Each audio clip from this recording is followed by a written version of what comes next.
P T I کی street movement, Sohail Afridi کا ہنگامی دورہ، انصاف ہاؤس پریس کانفرنس، سندھ حکومت کو کڑی تنقید کا سامنا۔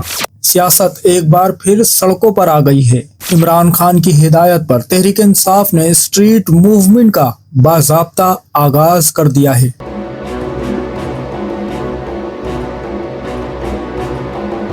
آزاد کشمیر سے سابق وزیر اعظم سردار عبدالقیوم نیازی نے اعلان کر دیا ہے، اب احتجاج صرف بیانات تک محدود نہیں رہے گا، اب فیصلہ عوام خود کرے گی سڑکوں پر۔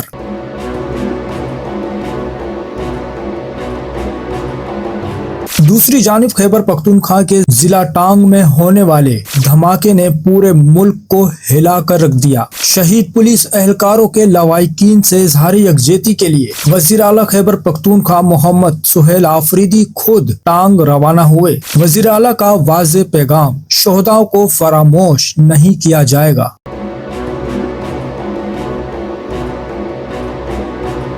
ناظرین، سیاست کا ایک بڑا مرکز ایک بار پھر کراچی بننے جا رہا ہے۔ ذرائع کے مطابق کل بروز جمعرات وزیر اعلیٰ سہیل آفریدی ایک روزہ دورے پر کراچی پہنچیں گے، جہاں انصاف یوتھ ونگ کے کارکن بلال مسعود کی شہادت پر وہ اہل خانہ سے گھر